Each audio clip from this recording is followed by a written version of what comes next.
Hey everybody, on this episode of the Raise podcast, I caught up with Laura Day, Director of Annual Giving at Williams College. Williams consistently has one of the highest alumni participation rates in the world. And prior to joining the Williams advancement team full-time, Laura volunteered for Williams and led her class to achieve over 70% participation. She's also a member of EverTrue's inaugural 40 Under 40 class, and it won't take you long to understand why. I hope you enjoy my discussion with Laura. Here we go. Greetings, everyone, and welcome to the Raise podcast. It is my pleasure to welcome our guest, Laura Day, the Director of Annual Giving at Williams College. Welcome, Laura. Hey, Brent. So we have known each other for a long time. I feel like we've kind of been kindred spirits from how you got into the sector and how I got into the sector. And so we often ask our guests, how did you first hear about advancement? How did you stumble into it? And you shared that you got into this sector, and I quote, totally backwards and by accident. And you're now leading one of the best annual giving programs in the world. So tell us about that journey. Yeah, it's absolutely Who are you? How'd you end up in the This was not at all what I imagined myself doing.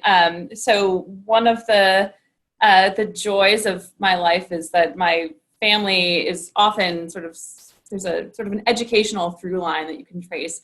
And I kind of only recently discovered there's actually also a philanthropic through line that you can trace, but the educational one is where I went. So I'm a Williams alum. I was class of '04 here. And after that, I wanted absolutely nothing to do with fundraising or asking people for money. I had been a financial aid student my whole life. And so I was really tired of the bake sales and the magazine sales and the asking for money to try to support the trip for the choir and all those different things. So I wanted nothing to do with fundraising. I moved to New York and worked for the nonprofit performing arts scene there. Worked for a small company called the Metropolitan Opera Guild.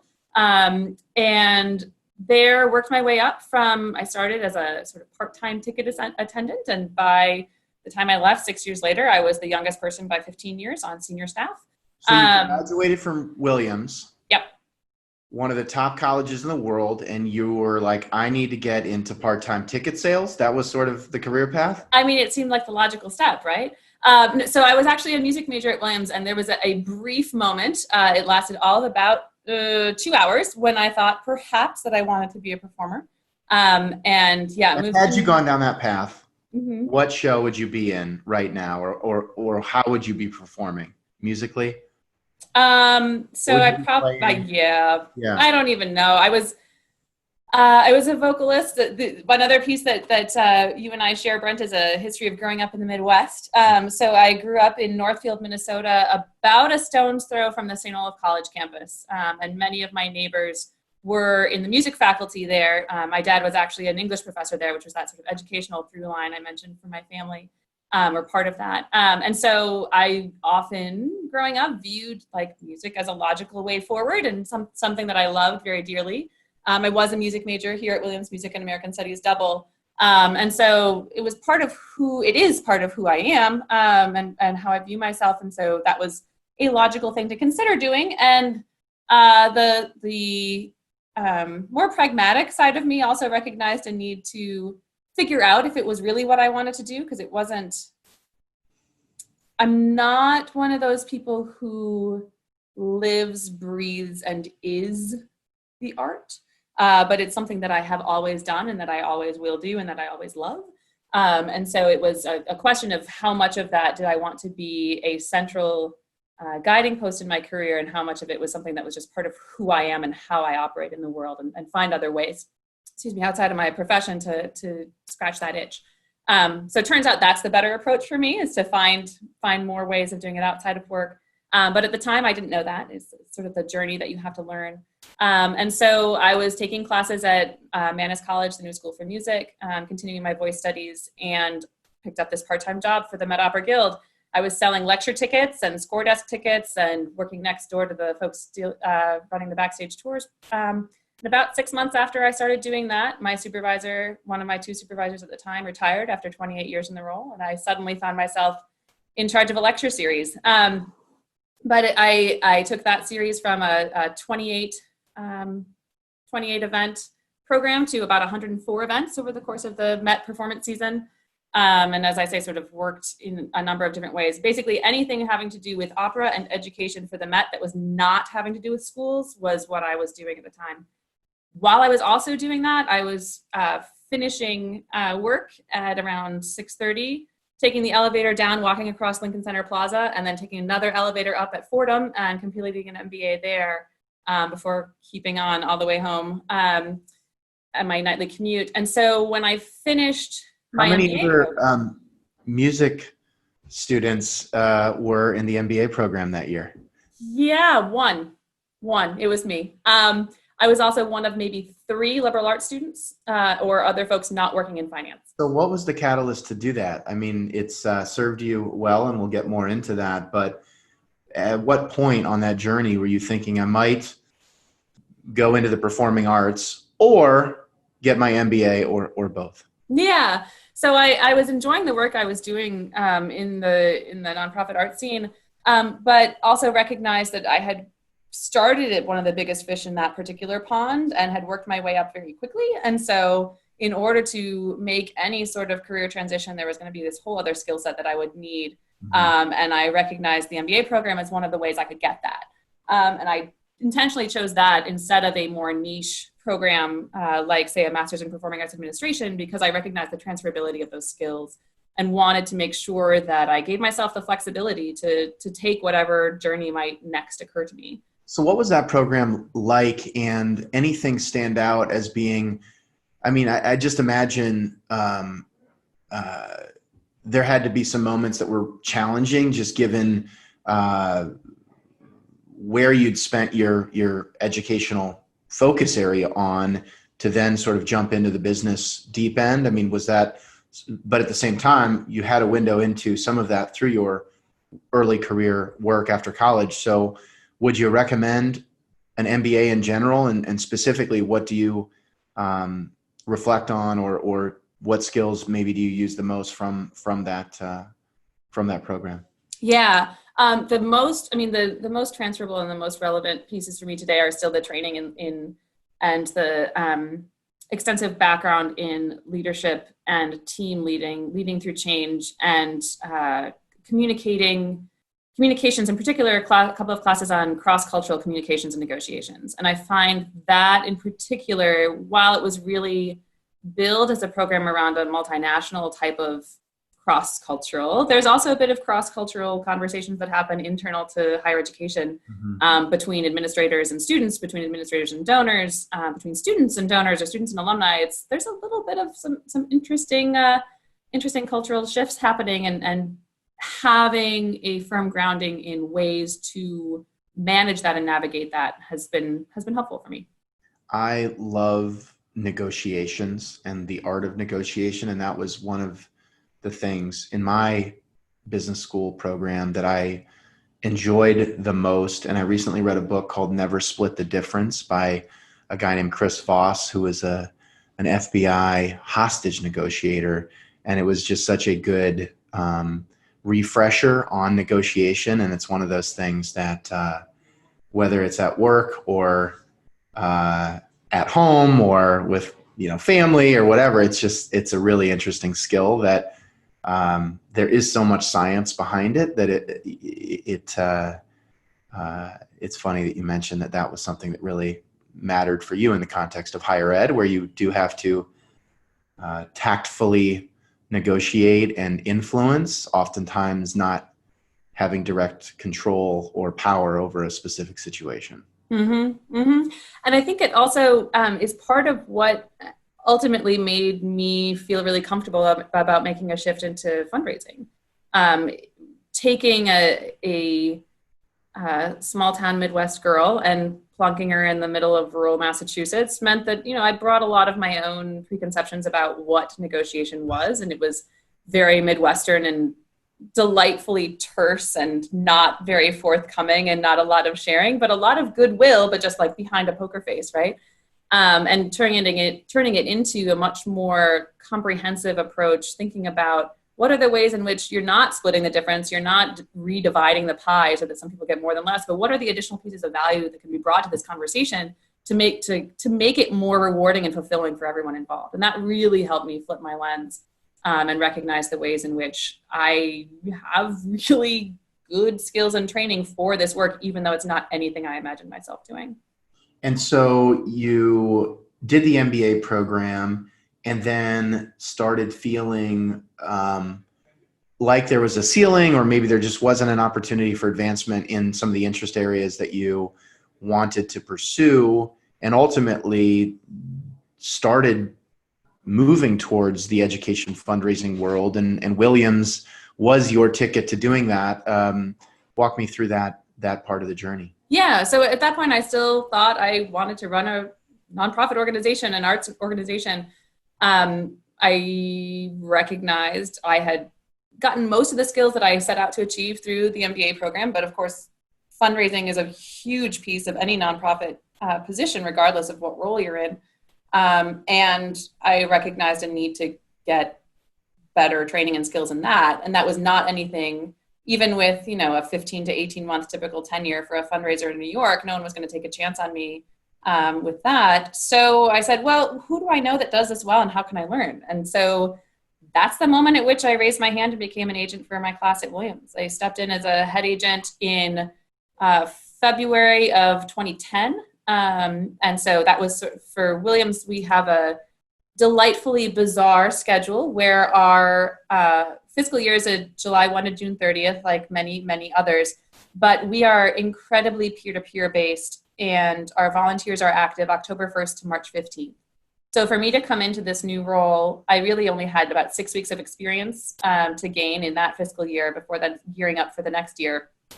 And in my class, the class of 04, had a really strong participation history, decent dollars raised. So at that point, we were 6 years out. So still very much young alumni, but with a strong history of participation, typically mid 50s to low 60s.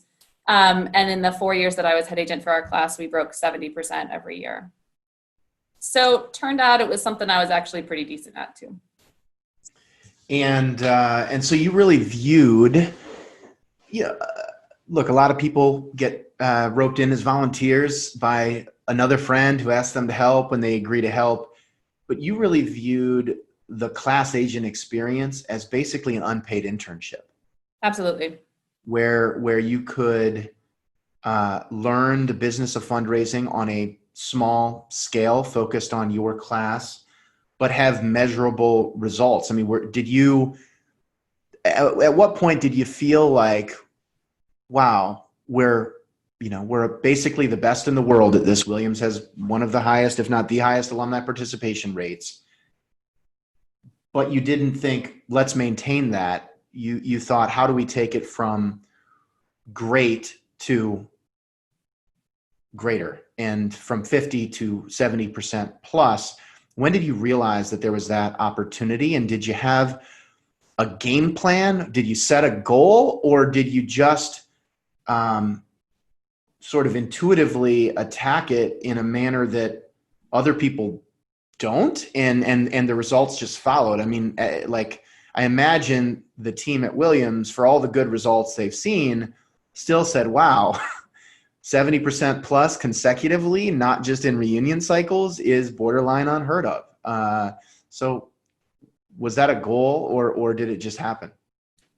It sounds ridiculous, but it kind of just happened. And I that's the wrong answer, because there was a ton of work that went into it, but it wasn't a goal that I went into the experience with. My goal going in was, what can I learn from this? And I very much viewed it as a high reward, low risk type of situation where, like, quote, the worst thing that would happen, right, is that I raise money for my alma mater where I was already a loyal donor anyway. There's a place that I cared about, a place where I met my husband, we got married on campus, like those types of things were very much already part of my relationship with the college. So of course I'm going to do what I can to contribute back, and volunteering while also learning was a key part of it for me. I think one of the things that was surprising to me was just recognizing that wasn't the approach that everyone was taking. Not that people weren't looking to learn, but there's there's often a bit of a formula that comes together around this. And you can see it in the structure of most annual giving shops, as far as there's a direct mail person and there's a list pulling person, and it's very sort of task-based work. And you've got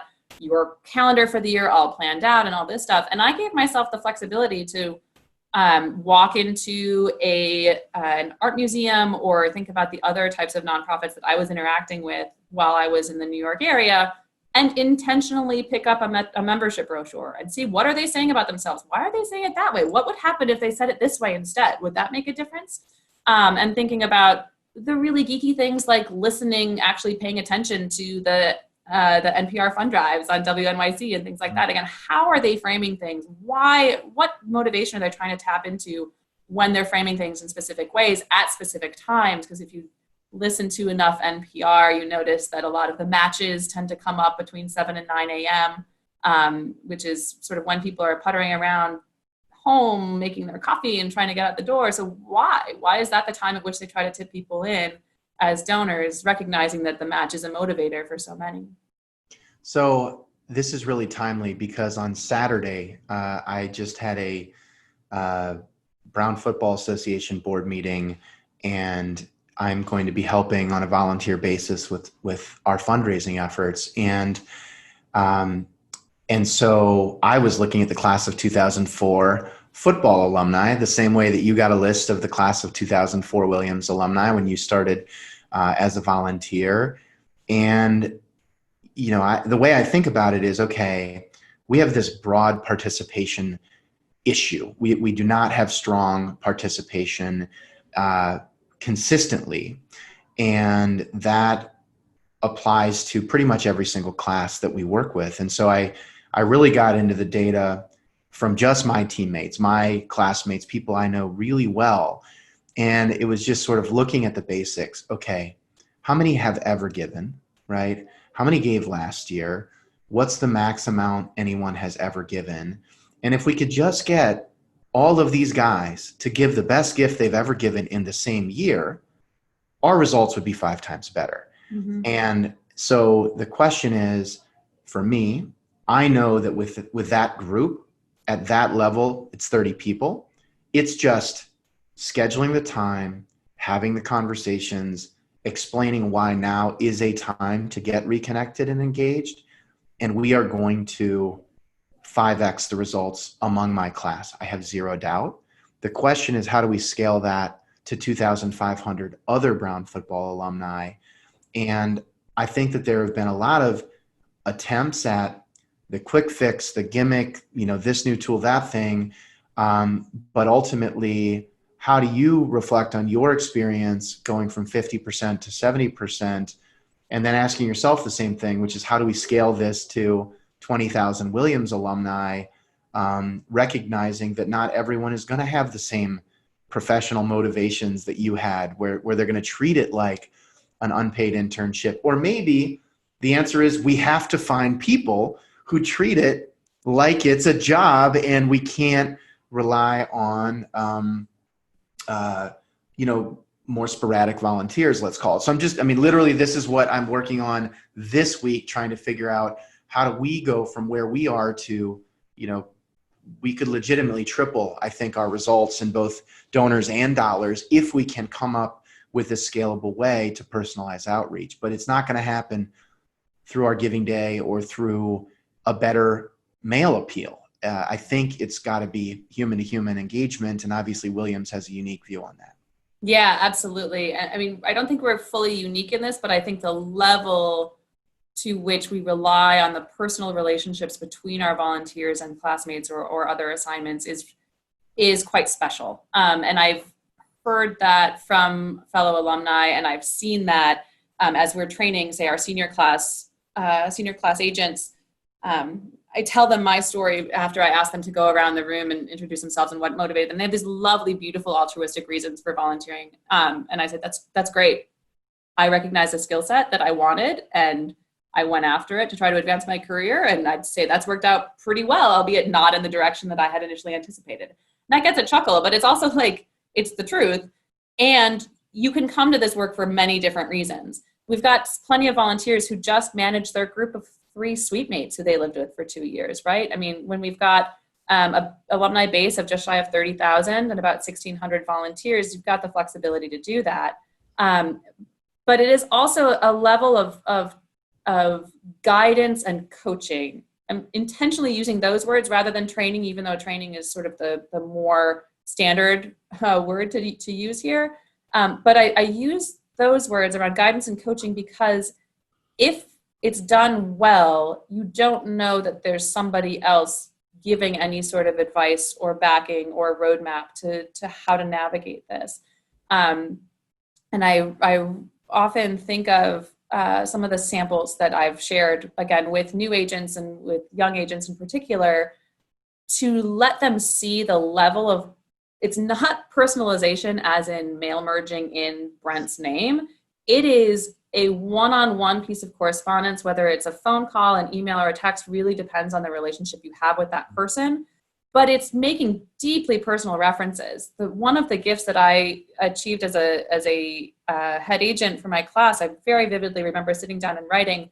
I was living in New Jersey and commuting into the city, and sitting down at my desk at home, writing an email to a former crew teammate of mine because I had just started training for my first half marathon.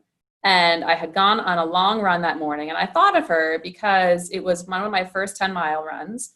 And I was like, oh my God, how am I going to make this? Because I was a morning runner, but I need to eat something because 10 miles and I'm slow. I'm like an elephant that can continue to run rather than a cheetah.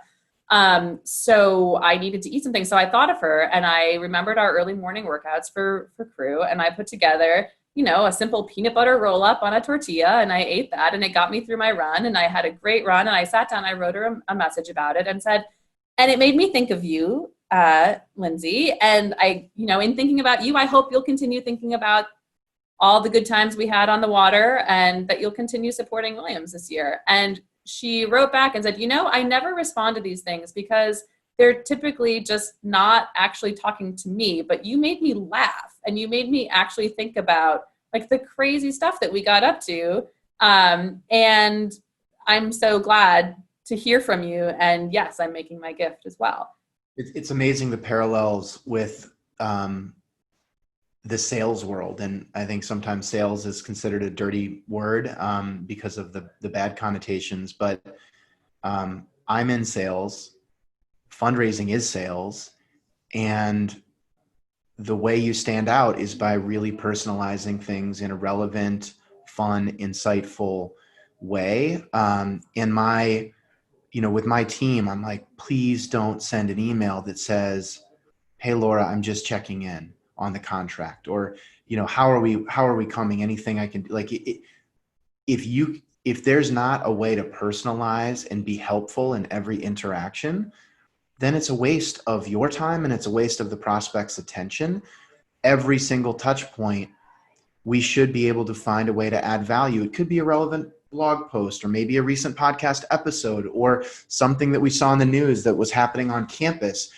And that takes a few more minutes per interaction, but I think it compounds over time.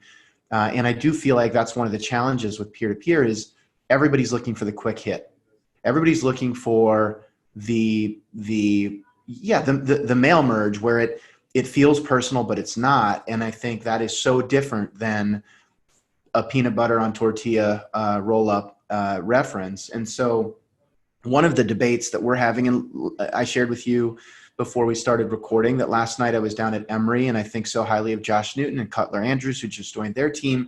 And one of the things that we were discussing is, for institutions that don't have the tradition that Williams has, where you have 1,600 volunteers for 30,000 constituents, you must have as strong of a ratio of alumni to volunteers in the world. Should other institutions that don't have that tradition try to chase that dream? And, or do we need to find other ways to personalize outreach and engagement, but not try to chase the Williams, Princeton, Dartmouth peer-to-peer model because it just takes too long, or it's not it's just not doable. I mean, like there are people listening right now who are going to be so overwhelmed by the prospects of having 1,600 volunteers and having some volunteers with 3 prospects who are suite mates assigned to them, but that has resulted in a almost 90% retention rate at Williams. And so I'm just curious to get your perspective. You must have people reach out all the time, say, "Hey, Laura, we're thinking about a peer-to-peer program." But it's not just about the technology or about the strategy. It's, can you actually get human beings engaged with other human beings without the kind of history that Williams has? Yeah, I mean, I think it's a matter of what you can prioritize and what your own institutional's values are. And that's sort of a broad statement, but when I think about how Williams got to where we are, it goes back almost 200 years. So, like, brief side tangent here for a piece of Williams trivia and Williams history. In 1821, this is the way I remember hearing it on my Williams admission tour in 1999. In 1821, the then president of Williams, Zephaniah Swift-Moore, decided to leave the college with half the faculty, half the students, and rumor has it half the books, to move halfway across the state to form a halfway decent college known as Amherst College. That is a true story, albeit slightly embellished. That is also not the way it was told on my Amherst pre-Frosh tour, which took place the same day. But in that moment, or in the weeks following that decision, a group of Williams alumni came together and formed the Society of Alumni, which has been continually active since then and has rallied at multiple times and now continually in support of the college.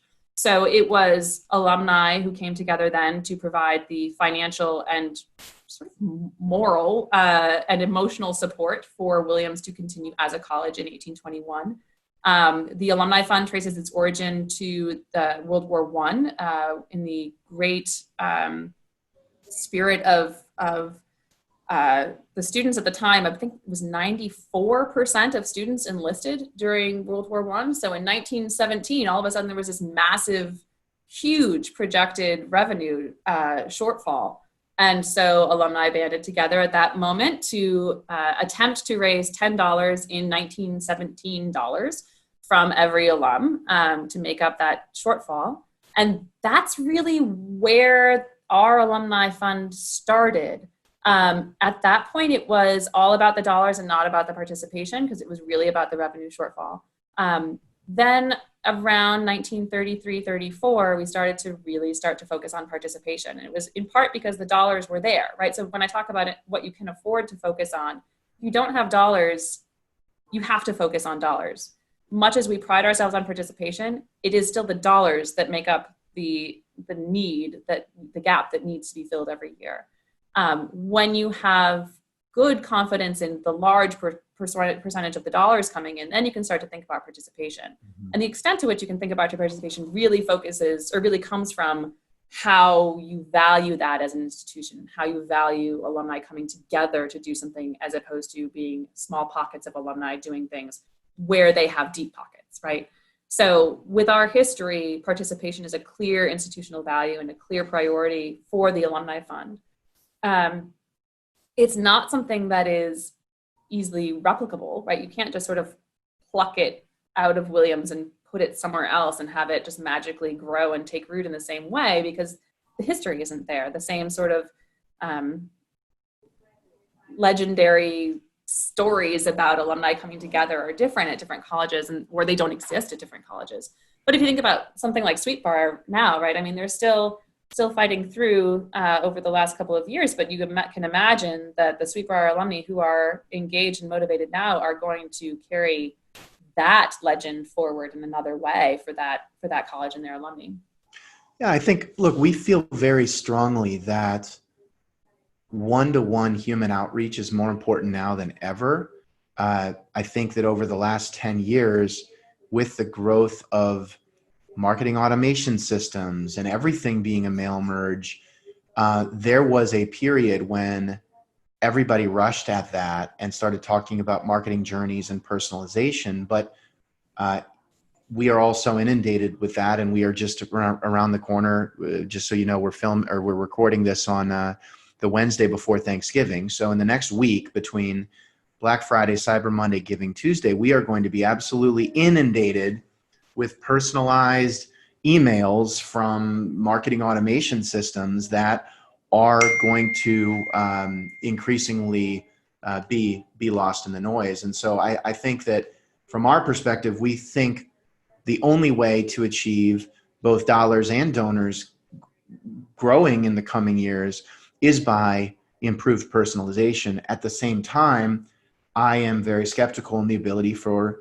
other institutions to put the resources behind not just staffing volunteers the way that you do at Williams, but all of the cultural investment into why it matters in the first place and really getting that kind of commitment. And so our hypothesis at this point is that instead of trying to find 50 volunteers to each take 20 assignments to personally solicit 1,000 people, might you be able to recruit somebody and train them where they can have a 500 or 1,000 person portfolio, bring the personalized approach and the authenticity of a volunteer-like experience, but not have all the cat herding associated with it. So that's some of the digital gift officer programs and other related initiatives that we're piloting with some partner institutions. And a lot of that really is trying to draw out the best of what Williams does, but apply it in contexts that are not like Williams. And so we don't have evidence yet. We've got a bunch of hypotheses about how that will influence improved retention and improved reactivation and potentially even upgrades in gift size. And the beauty of the annual fund, as you experienced in your volunteer work, and I experienced in mine at Brown, is the numbers don't lie. There are some multi-year complex pledges.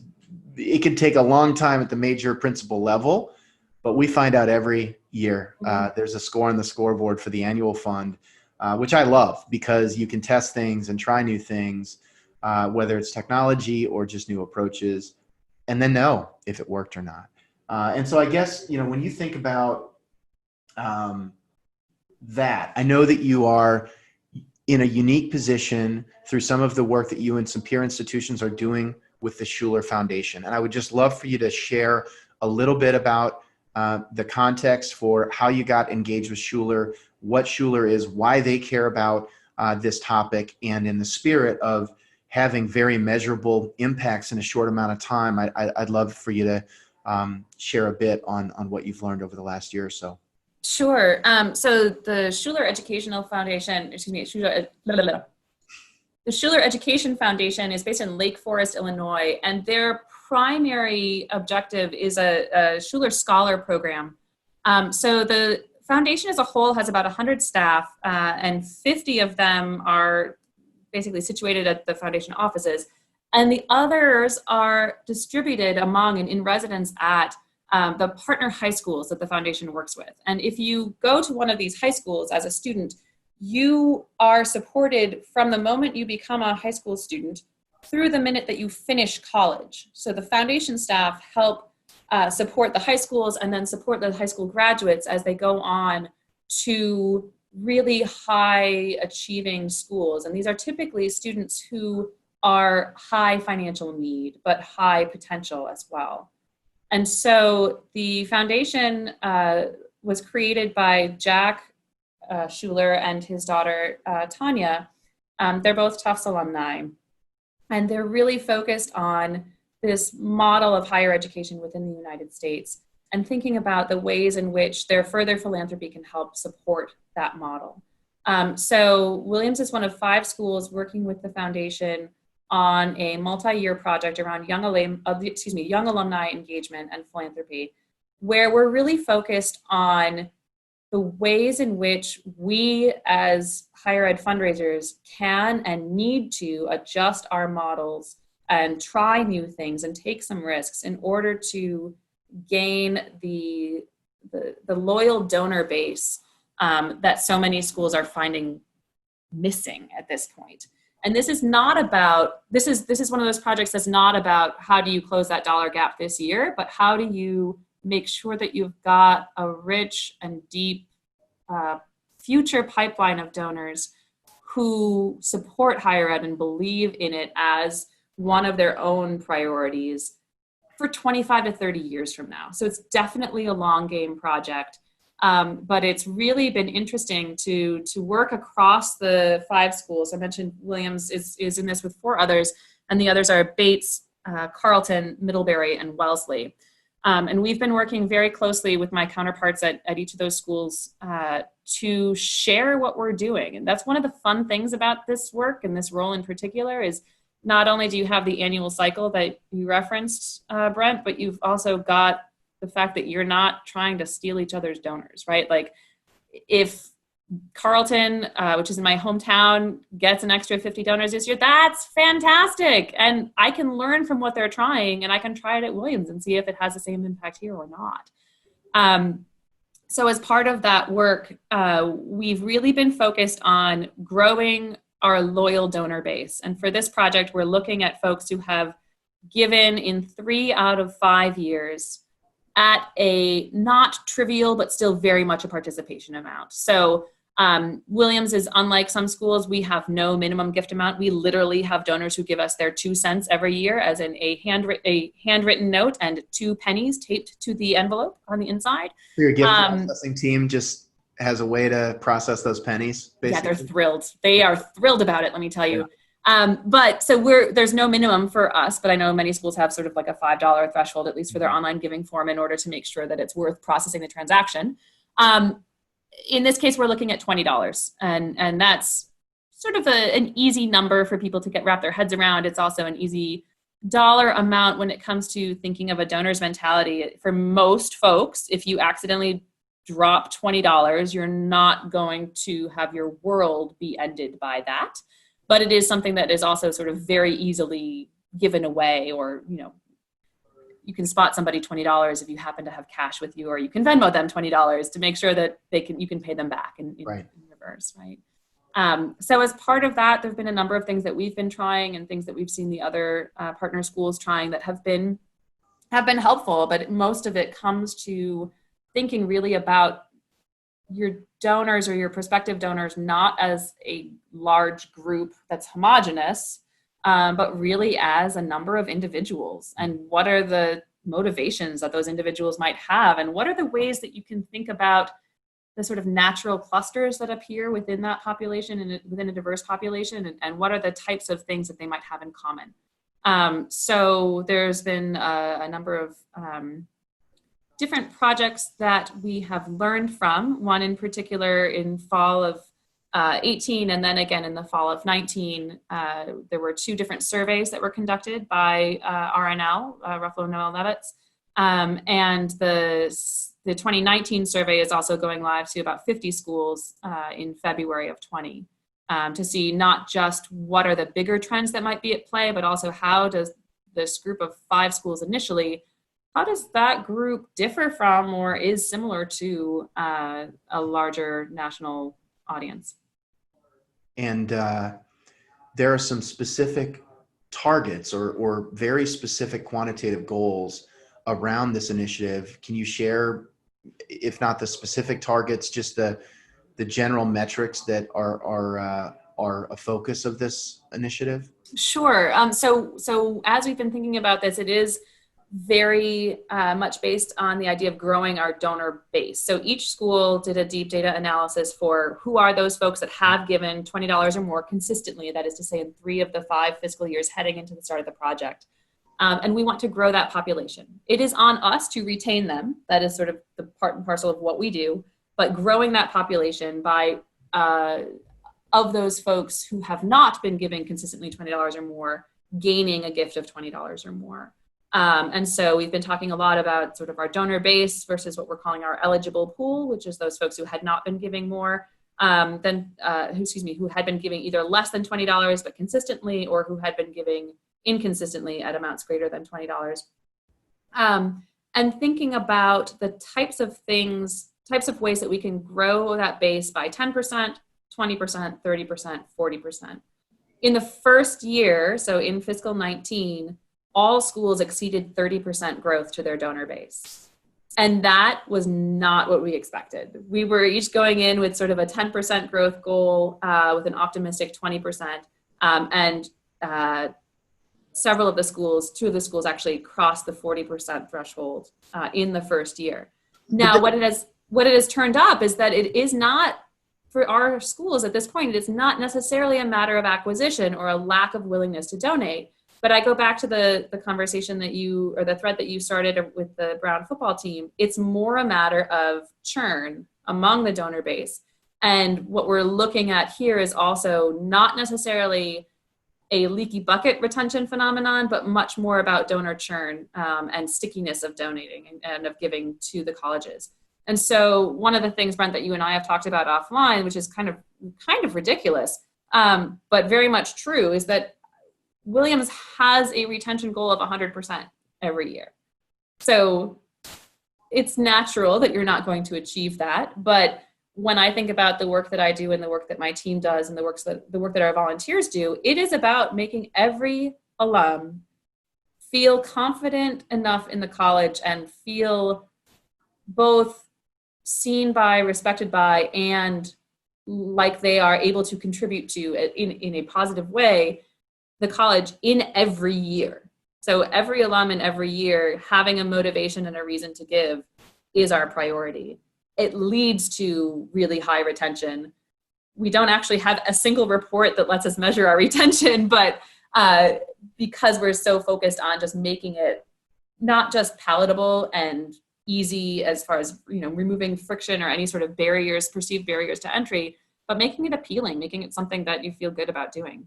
And I think that is why we are so focused on retention. It is for our business, for your business, for the opera, the number one most important metric that is a health metric on how the organization is performing. And we believe that while Williams may have a unique culture and history that allows you to achieve a higher percentage of participation, every institution should be able to set incredibly ambitious goals around retention. And there's really no reason that retention should vary so wildly from one institution to the next, unless there is, and I think this is what we see, so much focus on acquisition or the gimmicks or the giving days or whatnot, that you get donors very transactionally to come in and give with no real plan, incentive, reason for them to become loyal donors. And so there's a lot of focus on that right now by us and other companies. And I just feel like it is so addressable. But the thing that drives me crazy is there is this narrative that donors are down, dollars are up, participation's been on the decline, and the data proves that out. But then you take 5 schools, set ambitious goals, and all of you are able to massively improve it in a short amount of time. What's the secret? And why can't every institution follow that lead? And obviously Schuler's objective is to develop generalizable lessons and strategies that can be applied more broadly to support philanthropy and higher ed. But what is it? Is it leadership? Is it goal setting? Is it data? Is it the technology? Like, why can't every institution listening right now move those numbers by 30 or 40% over the next year or two? I don't know that I have the answer to that, but I think there are a couple of key issues that are not being addressed as thoughtfully as they should be. One of them you already hit on is the day of giving type of gimmick. I know it is a successful strategy for many schools. It's not one that Williams chooses to pursue. And it is not one I have any intention of pursuing. The best thing about giving days is that they get your live-ons to give early, right? Like, we already have that built in due to our delightfully bizarre calendar and our March 15th volunteer deadline. So by that date, we already see 95% of our donors and 95% of our dollars for the fiscal year. So we don't have that issue, and we don't need to go that route in order to achieve that objective. But the other piece of it is so draining on staff. And already I think you see a short tenure among development professionals in general, but particularly so in annual giving. I've been in this role for 6 years, and it's not for lack of other offers. It is because I find this work really engaging and really interesting. I enjoy the fact that I get to try new things and then see what happened and try again next year. Like, you sort of have to develop a bit of a thick skin around that. But if that's the type of thing that motivates you, it's great. But it is not for everyone. But I think the fact that often annual fund positions are viewed as junior and they are compensated in a junior way relative to major gifts means that you have really talented staff members who are constantly thinking about how they're going to move up or out within a 3 to 4 year time horizon maximum. And that means that you're not able to build the relationships that need to be built between staff and volunteers or staff and donors in order to see the types of retention rates that Williams sees and that other schools who do have this type of model typically are seeing. And that's something that I don't think is being addressed well, if at all, at most places. It's something that I personally focus on as far as making sure my team has access to professional development opportunities, make sure that they know that I very firmly believe in leadership from any chair. So, when it is my meeting, I'm leading the meeting, but there are plenty of meetings where it is not my meeting, but I am a contributing factor to that conversation, and it's being led by a different staff member on our team. I'm also very clear when I hire that, like, if you're in a role that reports to me for longer than 7 years, you probably need to repot yourself in order for your own growth, right? Like, once you hit your sweet spot, that's a really good thing to know, and you should stay in that type of role for as long as you can, because that lets you maximize your strengths with what you're contributing and what you're able to achieve, and you just feel good coming out of that day. But there's going to come a time when you're ready for a next challenge, and that's great. And so what can I, as your leader and as your manager, do to help you prepare for that transition if and when that point comes? But I've had conversations with members on my team who were like, I was really surprised when you said that to me in an interview. And I was like, well, it's real, so you should know that. And you should know that in particular about working with me as your leader, that's a fairly pragmatic, but also like ultimately supportive of you as a person.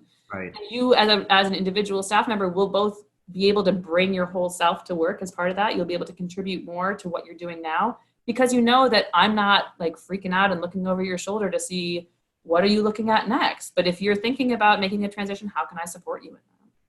Since we're on the topic a little bit of leadership style, I was so inspired by your comment about not checking work email on vacation or between 6 p.m.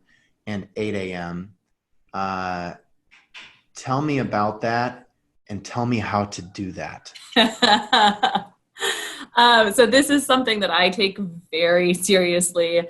And I actually scold my team if they're responding to me over the weekend or anything like that. If you're on vacation, you're on vacation.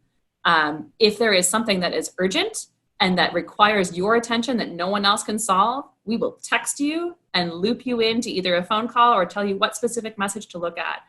I spent so much time before coming to this position just going crazy with emails from, going back to people upset about their tickets or things like that from my very first position at 10:30, 11 o'clock at night. There's nothing positive that can come out of that other than me getting worked up and not sleeping well, which is actually not a positive thing.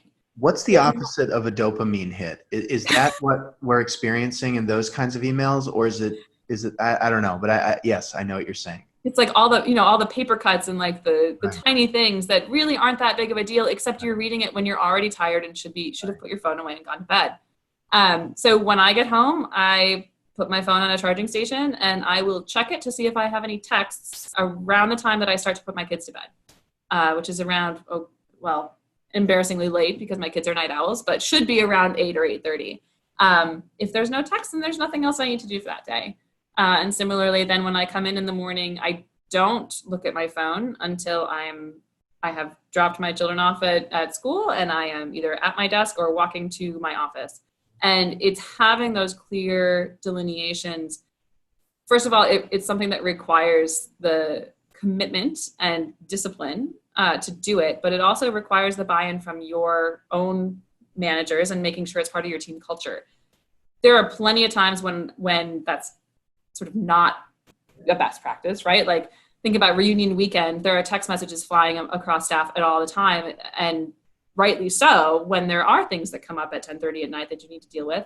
I think it was 11:15 at night when I found out that I needed to be the person to actually be presenting all of the awards at our annual meeting during my 10th reunion. And that was fine. That was when we found out. And so that was when I needed to find out. And I needed to know that so that I was prepared in the morning. That's not the sort of thing you can walk into like, oh, surprise, you're in charge of speaking in front of 5,000 people this morning. I hope you brushed your teeth, right? Like that's not good. So that's a moment in which it is perfectly appropriate. But otherwise, to try to set and maintain some of those limits is something that's really important, again, because it lets you get a better recharge personally when you're away from the office. So you can bring a better self back to the office to do the work.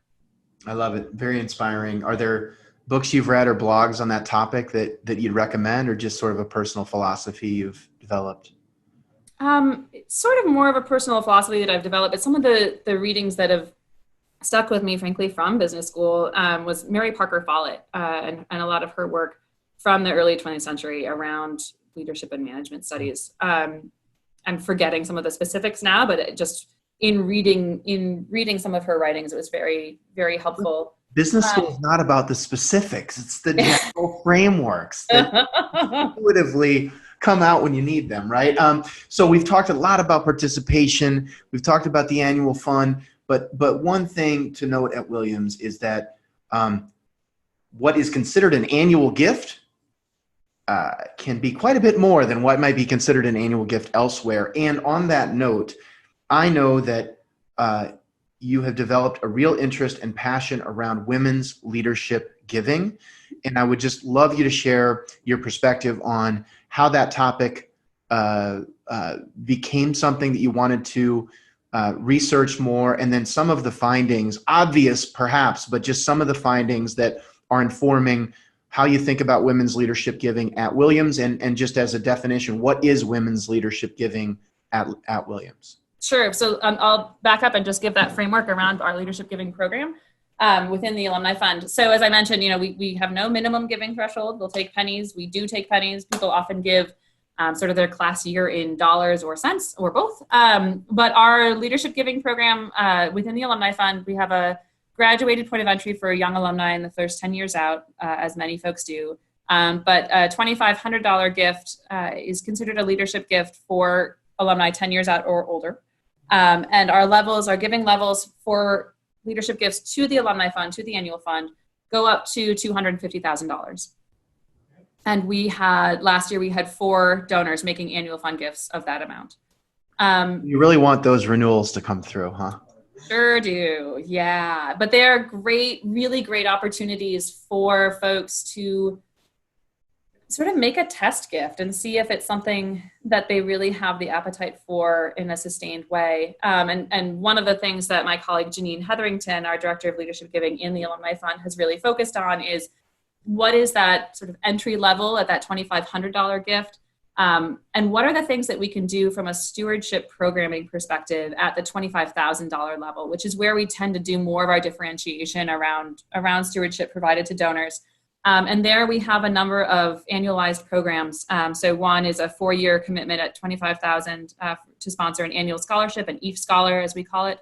That is from the Williams EAFs, which is our mascot name. I guess technically the mascot's name is Ophelia, but it comes from Ephraim Williams, who's, and frankly, this might be part of where our sort of natural culture of generosity and philanthropy comes from, is that Williams was founded as a result of the will of Colonel Ephraim Williams, who was a Revolutionary War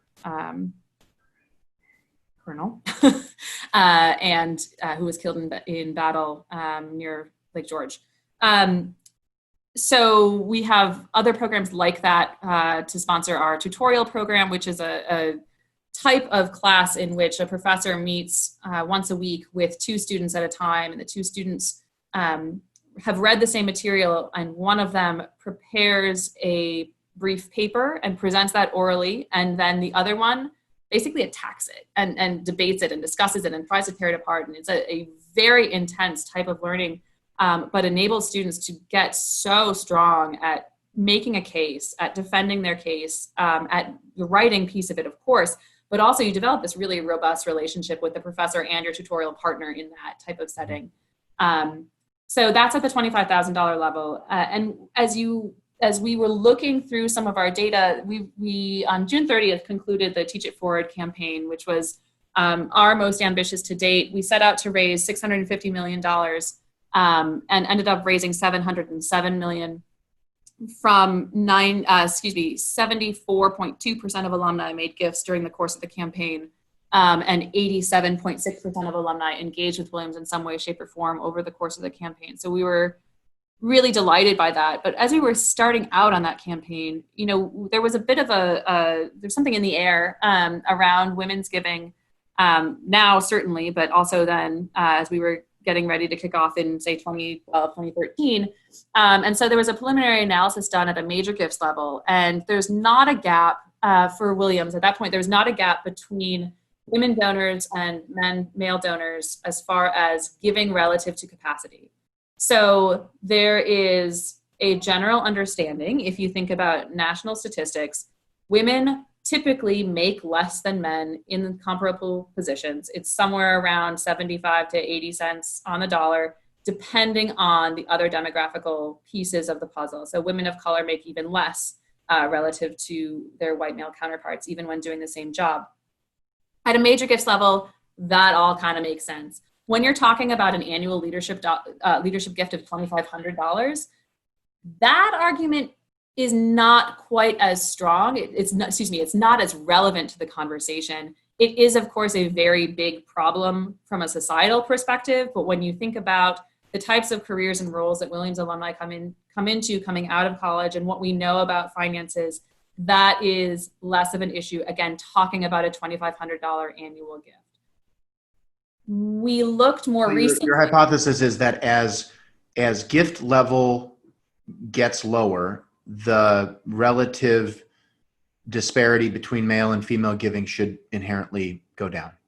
It should matter less in the giving decision, right? If you are a typical Williams alum who is, I actually don't know what our average salary is. I just know a lot of the young alumni data off the top of my head. So let's say if you're a typical young alum, say 10 to 15 years out, you're making, your household income is between $75,000 and $150,000. That's not going to determine whether or not you make a $20 gift to Williams, right? So if we're talking at that level, it clearly makes sense. As you start to think about these increased levels, it can certainly come into play. Then, so we did a further analysis more recently looking at women as a percentage of the alumni body. Williams went co-ed. We're actually in this magical window now where I don't know how to count it, where 50 years ago, last June, was when the trustees announced the decision to no longer be an all-male school. The first class to include women as graduates was the class of 1971. The first class to include women for all 4 years was the class of 1975. So we're in this sort of 6-year window between the 50th of the trustees' decision and the 50th reunion for that class of 1975, where we're celebrating women at Williams. And as part of the preparation for that, we started to look at other types of potential disparities among our donor base. And we really hit on this leadership giving within the Alumni Fund as being the place where we have a greater discrepancy. So women at this point make up 39% of the Williams alumni body. And when we set out on this course, when we started looking at this, they were only 26% of leadership donors. Now, again, thinking about the income disparity that we were just discussing, you would expect to see the discrepancy potentially at the top, but that was not the case. women were proportionally represented at our higher levels of the pyramid, both from at the 250,000, at the 100,000, and at the $25,000 and up level. It's at these lower levels of leadership. So almost the exact opposite of the hypothesis, or what you expect. Correct. And so what we did then was sort of peel that onion back a little more and start to look at it in more detail, and really realized that it was our problem. We were not asking women as often as we were asking their male counterparts. And part of that comes into some of the inherent social sexism, all the types of things that you could imagine around that. So thinking about both having an incredibly robust peer-to-peer structure, but one that was really built in the 1930s when Williams was an all-male school, and at that point based essentially a very, very white school as well. And thinking about the ways in which the markers of wealth that a 1930s era white male guy from Williams would be looking for might be different than the markers of wealth that would be expected now from a woman or a person of color. And so those indicators are things that our systems, frankly, weren't built to look for.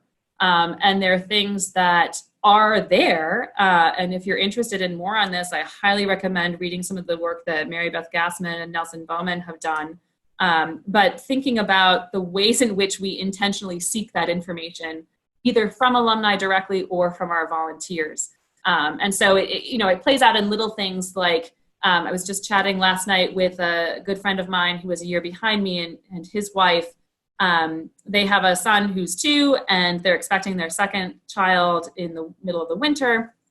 And thinking about, they're in good shape. I know he's on our leadership prospect list. I know she should be as well. And because they're closely held volunteers, they're great folks. I know that they are. But often for most volunteers, and thinking about a classmate in that situation, he just got a promotion, but she is expecting their second child.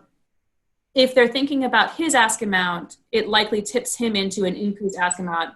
But if you think about hers separately, she's pregnant, expecting a second child, they're going to have another round of daycare and another round of everything else. Let's not ask this year, right? So making sure we're checking our own biases on that front. Yeah. And there's still a whole heteronormative thread that I recognize I just spoke through without addressing. So just know that that's also part of what goes into our thinking. But it is something that now Janine Hetherington, who I mentioned, and then Lauren McGrath, one of our major gift officers, and I have been working on for 2 years at this point, just sort of in the preliminary planning phases. And we got connected with Catherine Lohr from the Aspen Institute, and her book Gender Matters is something that I also recommend to folks who are interested in thinking about not just how you can increase the dollars raised from women donors, but how you can engage with women and women identifying folks in a more authentic way. And really what Kathleen's research turned up is that if you take what is a sort of typical approach for most places, it is rooted in the same type of history that Williams is rooted in. So it's predominantly white male history, but a much more diverse future. If you take the same paths that brought success for that white male, less diverse group, it will continue to have many successes among that same type of population. But if you take an approach that is much more centered on the communications preferences, the types of events that appeal to a more diverse constituency, you will gain that group. And also, that still speaks to the same types of interests as the historically dominant populations. So in Kathleen's words, this is paraphrasing from the book, but if you speak to the men, you will get the men and not the women. If you speak to the women, you will get the women and they will bring along the men. So it's really been about a bottom line argument in terms of being able to maximize dollars raised from that level of analytical perspective that Kathleen Lohr brings in the book. But from our end, it's been just really welcomed by our alumni who are eager to have these types of conversations around their philanthropy.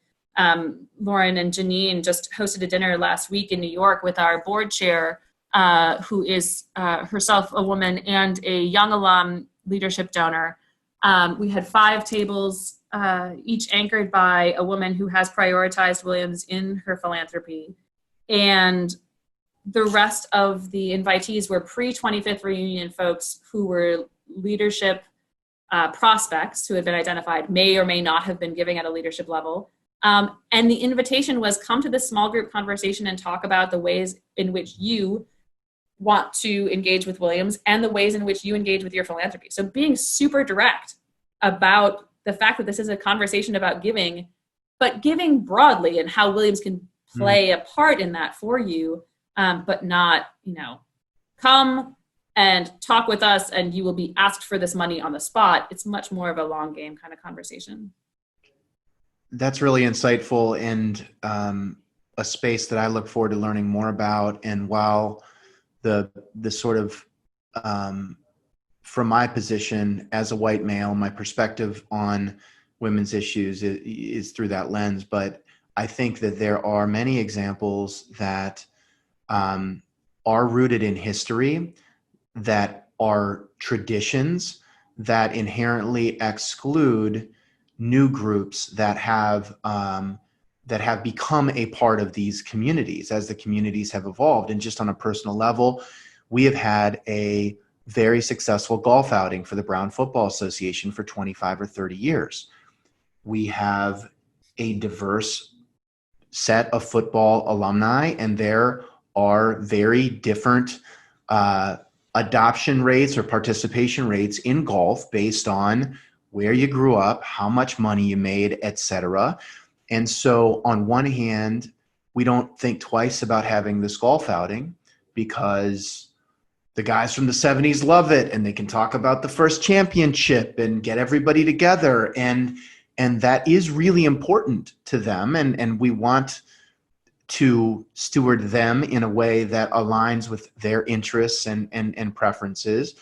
But at the same time, when you look at a photo of who is participating in the golf outing, and then you look at a team photo from the class of 2004, looks different. And so, we're constantly thinking about what are the more inclusive engagement activities that both respect those traditions and preferences of some of our most important philanthropic supporters, while also increasing access to people of color or folks with different interests and skills and preferences around social activities, for example. So that's one maybe relevant example that we're sort of wrestling with right now. Mm-hmm. And I think that the approach that you take to become more inclusive doesn't have to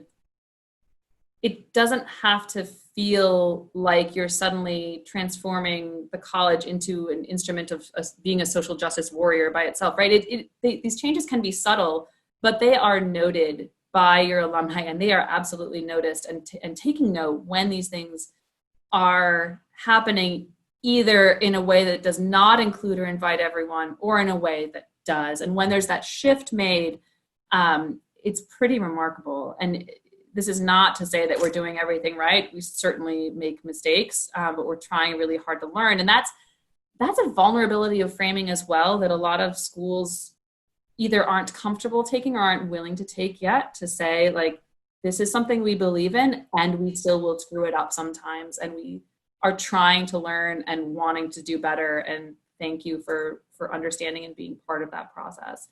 I think about the RNL survey I mentioned earlier, as we were talking about young alumni. A lot of work went into revising that over the summer to have it be a more inclusive survey.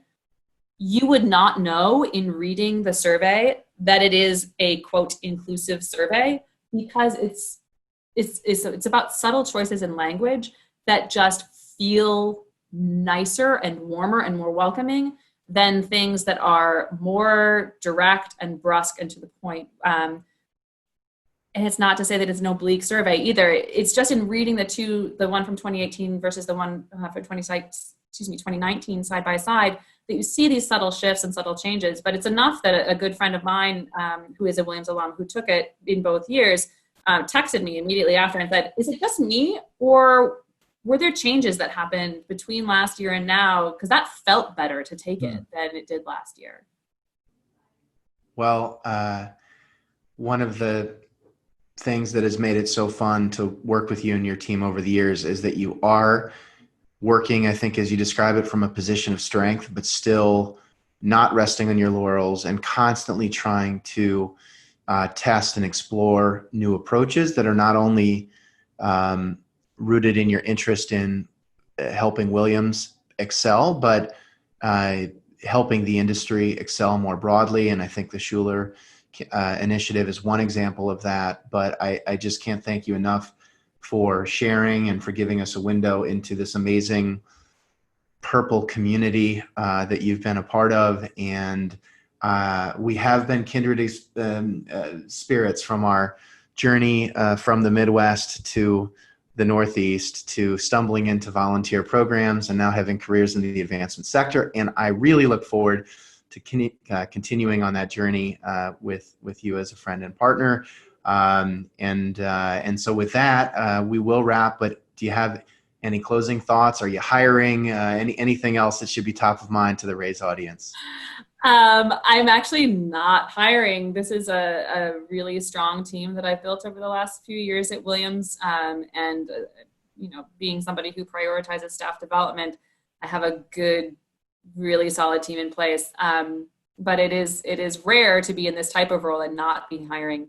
I think one of the things that, as I just sort of reflect on our conversation today, Brent, one of the things that I would encourage my counterparts in annual giving in particular to think about is, what are the things that drive you? What are the things that get you out of bed in the morning and make you excited about coming in and doing this work, even on July 1st, right? When everything resets to zero. And what are the ways that you can use that to improve your own work, or to both in terms of how you approach your work and what the outcomes are? For me, one of my motivators is learning. And so that's part of why I get really excited about having time to plan over the summer and thinking about what are the little shifts that we can make that might make a big difference down the road. But I just encourage everyone to think about that piece of it, and good luck. All right. Well, I'm going to report back with the results of the Brown football alumni participation improvements that happen over the next 6 months. And I may tap you for advice and guidance in that endeavor. Thank you so much, Laura, for participating today.